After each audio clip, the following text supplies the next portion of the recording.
சையதுனா மஅரூஃபுல் கர்ஹி ரதியல்லாஹு தஆலா அன்ஹு அவர்கள் குறிப்பிடுகிறார்கள், நான் ஒரு கனவு கண்டேன். அந்த கனவிலே சொர்க்கத்தை பார்த்தேன். சொர்க்கத்திற்குள் நுழையவும் செய்தேன். அங்கே மகத்தான பிரம்மாண்டமான ஒரு மாளிகையை நான் பார்த்தேன். அந்த மாளிகைக்குள்ளும் நான் நுழைந்தேன். அற்புதமான கார்பெட்டுகள் அங்கே விரித்திருந்தது.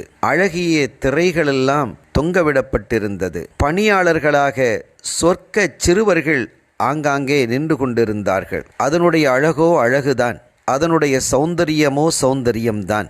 அவ்வளவு அழகு.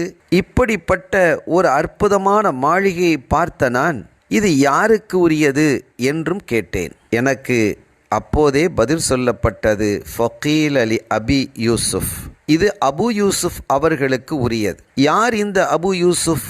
சையதுனா அபு ஹனீஃபா ரஹ்மத்துல்லாஹி அலைஹி அவர்களினுடைய பிரதானமான மாணவர்களில் ஒருவராக திகழ்ந்தவர்கள் அபு யூசுஃப் ரஹ்மத்துல்லாஹி அலைஹி அவர்கள். மிக பெரிய அறிவாளியாக, ஞானியாக, வசதியும் வாய்ப்பு மிக்கவர்களாக திகழ்ந்து இந்த சமூகத்திற்கு தன்னுடைய வாழ்வின் இறுதி பகுதி வரை கல்வி பணியாற்றியவர்கள். பல்லாயிரம் மாணவர்களை அறிஞர்களாக உருவாக்கிய பெருந்தகைதான் அவர்கள். அவர்களுக்குத்தான் இந்த மாளிகை என்று சொல்லப்பட்ட பொழுது நான் திரும்பவும் கேட்டேன், எதற்காக இவ்வளவு பெரிய சிறப்பான மாளிகை அவர்களுக்கு வழங்கப்படுகிறது என.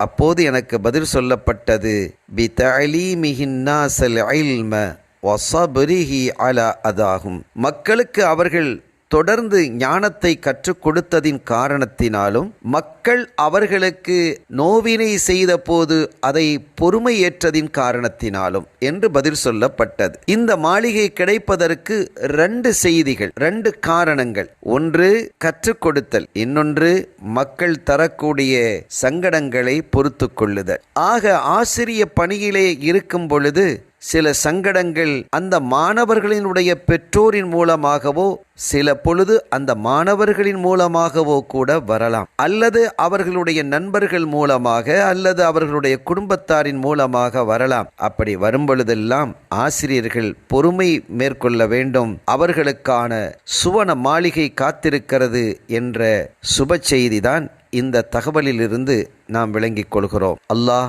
நம்மை பொறுமையாளர்களாகவும் கல்விமான்களாகவும் ஆக்கி வைப்பானாக. வஸ்ஸலாமு அலைக்கும் வரஹ்மத்துல்லாஹி வபரகாத்துஹு.